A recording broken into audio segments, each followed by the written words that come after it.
Hey everybody, James A. Janice here, and I'm happy to welcome you to the first episode of a brand new Dead Meat series, The Cut Comparison. In this series, I'll be comparing different versions of movies I've already covered on the Kill Count, because sometimes those differences can make for an entirely new viewing experience. Take, for example, the subject of today's episode, Halloween, The Curse of Michael Myers. Cursed is the sixth film of the Halloween series, and its production was a goddamn mess. It had been 6 years since the previous Halloween came out, and if you'll remember, that one introduced a bunch of weird shit, but with no explanation for any of it. The filmmakers literally made that stuff up and left it to whoever wrote the next one to explain everything. Like why Michael had a wrist tattoo of a paper boat all of a sudden, or who that mysterious man in black was, who went around kicking dogs and jailbreaking Michael like he was the latest iPhone. Making things even more difficult was the fact that during the interim, the Halloween series had been sold to Dimension Films, the production company owned by the Weinstein brothers. The Weinsteins were much more involved in the movie's production than previous studios, and they put a lot of pressure on fresh-faced director Joe Chappelle to make the movie the way they wanted it, which was basically more gore and less Loomis. After a test screening of the original cut performed poorly with the mostly teenage audience, the Weinsteins got their way, and the film underwent a series of reshoots that resulted in the theatrical cut released to the public. That's the version I covered on the Kill Count, and you should watch that video before continuing with this one by clicking right up there. Now, a lot of people involved in Curse's production had very different ideas from the Weinsteins. They included producer Paul Freeman, who had also produced Part 4, Mustafa Akkad, the grandfather of the series, and the only person to have been involved with every single film of the franchise up to that point, and writer Dan Ferens, who was a true blue Halloween fan and whose original script was apparently way better than either cut of Curse. Movies, man, they're messy to make. And even all of those guys, as united as they were against the Weinsteins, couldn't agree on exactly what they wanted for this movie. So in short, Curse of Michael Myers had a ton of people trying to dictate the tone and content of the film, and that's why it wound up being such garbage. The producer's cut of the film is the original cut, and the one favored by Akkad and Freeman. It's much more like the first Halloween film than what we saw in the theatrical cut. And by that I mean there's much less gore to the kills and way more use of Carpenter's Halloween theme. It's everywhere in this cut.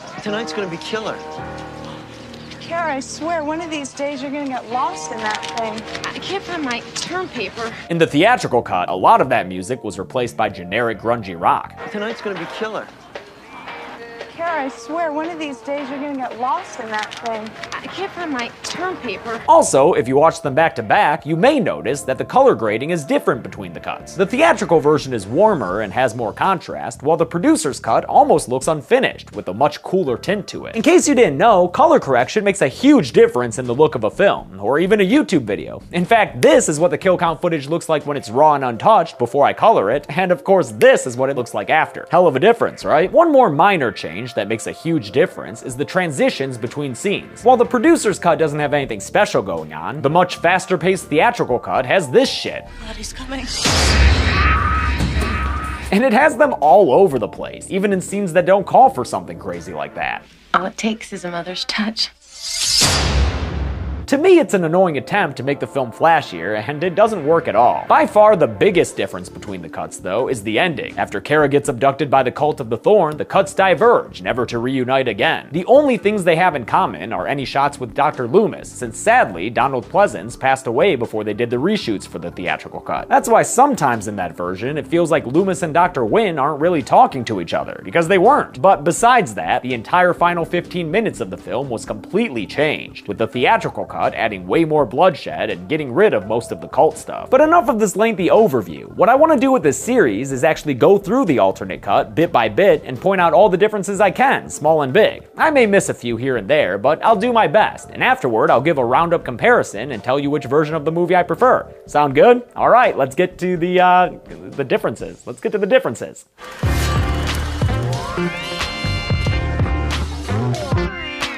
Right off the bat, we get a different title card in the producer's cut, with this one featuring the number 6 as well as that stupid thorn symbol, reflecting its greater significance and prominence in this version of the movie. An additional title plants the movie in a specific year for any time-traveling viewers, and the opening credits use a different font. Oh, also, gone is the Steven from Paul Rudd's name. Maybe you should have compromised and gone as Paul S. Rudd, dude. Middle initials are dope. The scene with Jamie giving birth to her little bastard baby is mostly the same, except in the producer's cut, we've got a few extra shots of the man in black. I hate the inclusion of the character in this series, but if you're gonna have a movie that tries to explain what he's doing, you might as well feature him a little more. Makes sense to me. The opening credits of both films feature a cast member telling us Michael's backstory, but in the theatrical cut, it's Paul Rudd. For years, he was locked up in Smith's Grove Sanitarium, but he escaped. while the producer's cut gives us a classic thespian delivery from Donald Pleasence. For years he was locked up, locked away, in Smithgrove Sanatorium. But he escaped. The script for each narration is also a bit different, with Loomis's focusing more on the family element of Michael's murder sprees. Then we get a flashback to the end of part 5 with a crazy voice added into the mix. Jamie, come to me.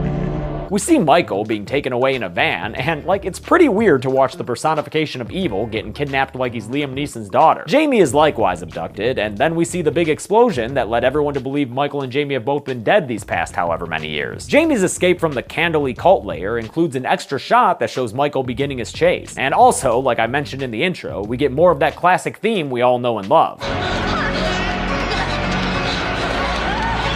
as opposed to the theatrical cuts music, which is this.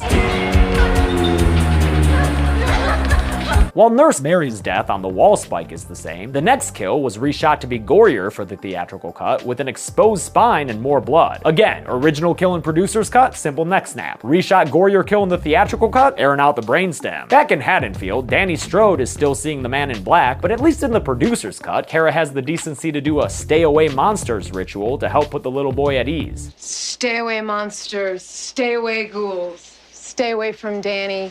You jerks know the rules. Why cut her being a caring mother? I don't really know. All I know is that apparently the Weinsteins didn't like actress Marianne Hagen because they said she was too thin and that her chin was too pointy. So yeah, just goes to show that those dudes have always been garbage people. Meanwhile, over at Loomis's cozy little hideaway, there are more shots of Donald Pleasence and more dialogue between him and Wynn. Again, the theatrical cut, which the Weinsteins favored, has a lot less Loomis, while the producer's cut features a line from the little doctor saying he got plastic surgery to explain away the missing makeup effects from parts 4 and 5. I had surgery, plastic surgery, skin grafts.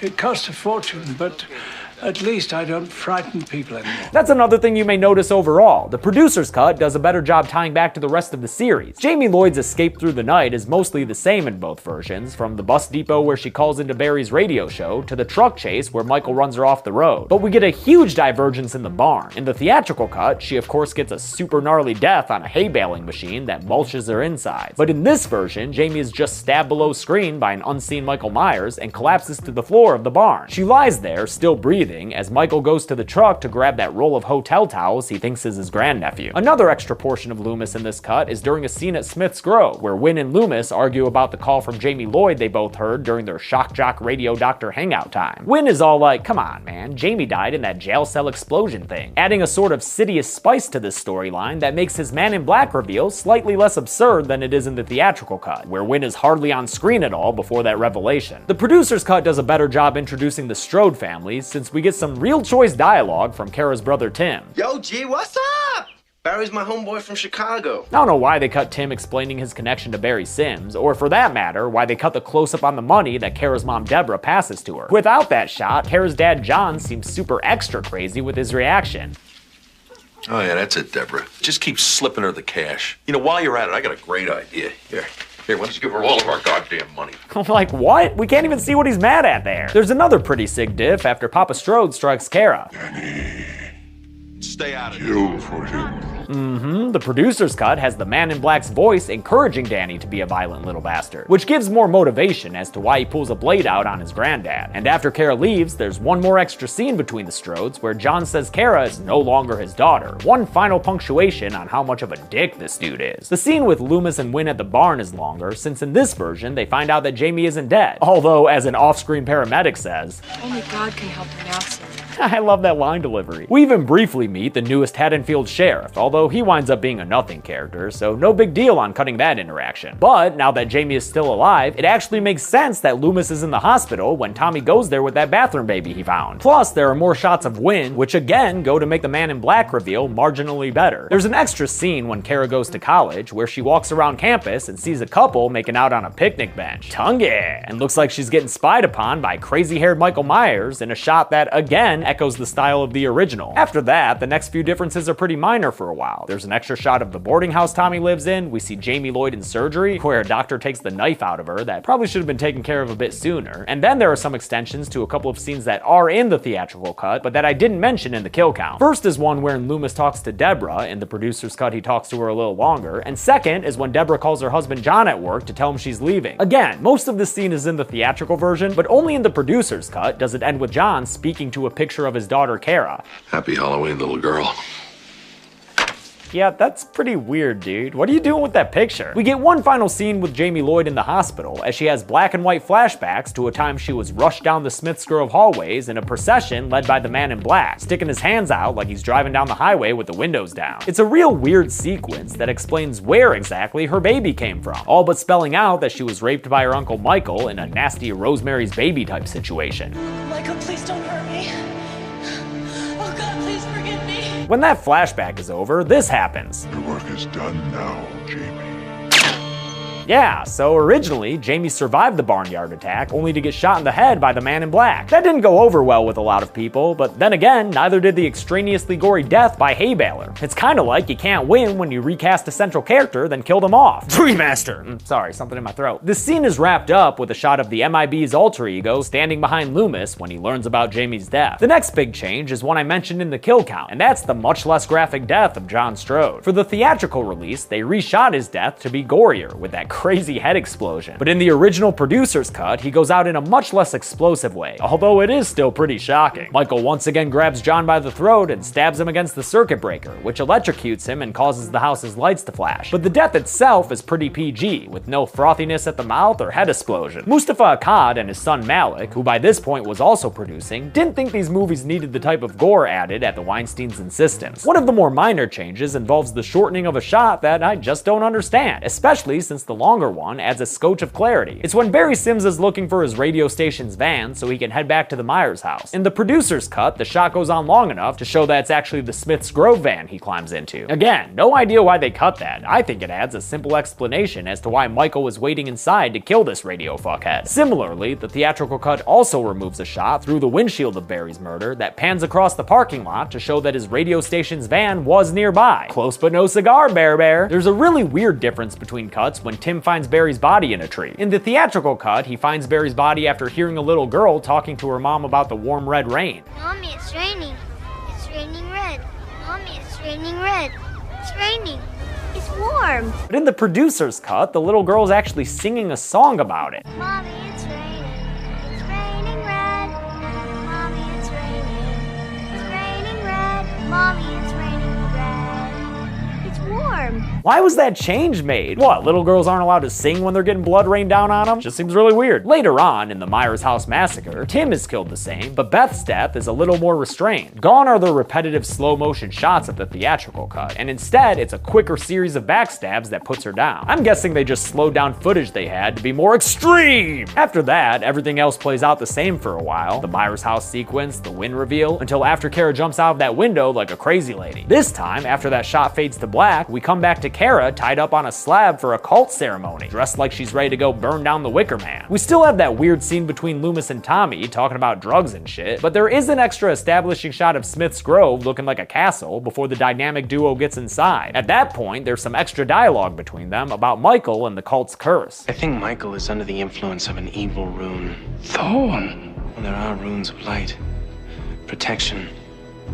If Thor could somehow be trapped by these runes, the energies could cancel themselves out. The evil could be destroyed. I guess they cut all that from the theatrical cut because, you know, it sounds real dumb. But again, if that's the whole basis of this movie, you've got to at least try to explain it. The theatrical cut does not. The scene between Loomis and Wynn in the latter's office is actually entirely different. Different office, different costumes. They straight up shot this shit twice. Or at least Wynn actor Mitchell Ryan did. Again, sadly, Donald Pleasance had passed before the reshoots, so the theatrical cut actually features his original original shots intercut with the reshot segments of Wynn. For what it's worth, I think Wynn is much more menacing in the producer's cut, in spite of the giant stupid vampire collar he's wearing. He says he's Michael's guardian, always watching over him, and that's when Loomis gets knocked out, same as before, only I guess with a stunt double in the reshoot. But that's it for the similarities. Pretty much everything from here on out is totally different. That means that the producer's cut has no random crazy lady dying from a stomach wound, no strobe light Dr. Massacre, no underground tunnel chase scene, and no Paul Rudd beating Michael Myers until he's bleeding green goop. All of that came from reshoots, wherein director Joe Chappelle recast Michael Myers so he could get a thinner performer, namely Michael Lerner, although at least they included original performer George P. Wilbur, who also played Mike in Part 4, as that featured doctor victim who gets crushed against the gate. Instead of all that though, the final sequence of the producer's cut kicks off with Tommy Doyle sneakily coming across the Thorn Cult ceremony that Kara is getting put through. Oh, and look, there's Mrs. Blankenship, as well as Wynn's secretary who we saw once before. Fun. But man, this whole thing looks ridiculous, with Michael Myers standing off to the side like an altar boy, and Danny Strode still wearing that fucking Barry Kicks Ass shirt. Trust me, the shirt's not that cool. Tommy sees a spare Dracula robe and goes to suit up in it, while Wynn tells Danny that he's the next one who will be killing in the name of! The name of evil, that is, because I guess the Curse of the Thorn is gonna be transferred to him after Michael's final sacrifice. When Michael goes to fulfill that sacrifice with Jamie's baby, Kara stops him by telling him the awful truth, that the baby is his. Then Tommy shows up with a dagger to Wynn's neck to stop this whole baby killing affair, cause we don't need to see this shit. Tommy directs a cult member to untie Kara so she's able to grab that baby and make a super getaway with Tommy and her son. There's a different Smith's Grove chase sequence in the producer's cut, and this one doesn't end up in Zordon's command center. There are also no test tube babies around like in the theatrical version, which I believe were added to offer an alternate explanation to the creation of Jamie's baby, rather than, you know, raped by her evil uncle. The best part of the producer's cut chase sequence, though, is definitely that Tommy's wearing that Manos Hands of Fate getup the whole time. Turns out to be useful, though, because he finds a bunch of stupid runes inside. So the finale of this cut features him setting them out on the ground as Michael continues walking down the hallway, then cutting open his hand to smear blood on the floor. Michael reaches him and grabs him by the throat, but after Tommy croaks out Sam Hain like a Philistine, Michael lets him go so Paul Rudd can do some of that head-twitching acting that we saw more of in the theatrical cut. Tommy then runs outside so he can explain to Loomis and the audience what the fuck just happened.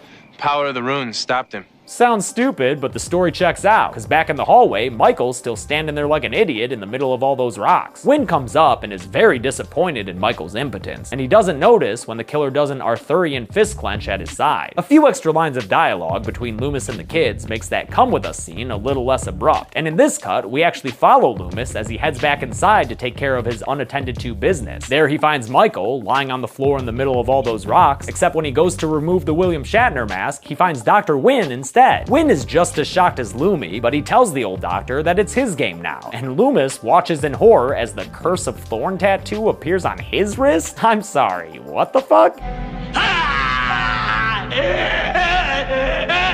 The movie ends with Michael Myers in the Man in Black costume walking down a hospital hallway, escaping out into the night to presumably kill some more. So overall, how do these two cuts stack up? Well, let's compare them. As far as runtime goes, the producer's cut is 8 minutes longer, since it tends to let things breathe a little more. Meanwhile, despite the shorter runtime, the theatrical cut has more than twice the kills, since it added in that Strobe Hospital massacre. The theatrical version is also much gorier, with at least 3 deaths, Jamie Lloyd's, the truck drivers, and John Strode's, a lot more graphic. But the producer's cut makes a lot more sense story-wise, featuring a better exploration of the Thorn cult and not jumping around between scenes as much. Since I hate the Dr. Massacre scene, I think the producer's cut has the better ending for the most part, except in one crucial way. I think it's better to end with the implication that Loomis dies, like the theatrical cut does, since it puts a closure on the role after Donald Pleasence passed away in real life. My final verdict is that both cuts are pretty bad movies, but the producer's cut is slightly less bad. If you want to see more kills and graphic deaths, go ahead and watch the theatrical version, but if you want a version that makes a tad more sense, go with the producer's cut. Hope you enjoyed this new series. If it's received well, I'll try to do it for other movies I cover that have starkly different cuts in existence. But until next time, I'm James A. Janice, and you can consider these cuts compared. Hey everyone, thanks a lot for watching my first cut comparison video. I want to thank a couple of patrons like Jeremy Eiler, Andrea Saldana, Jason Owens, and Larnie Bruce. Other movies I have in mind for this series are the entire Alien quadrilogy and Rob Zombie's Halloweens. I might not be able to do the Rob Zombie ones right away because this was a lot more work than I expected, but I promise I will in the future. Alright everybody, thanks a lot, be good people.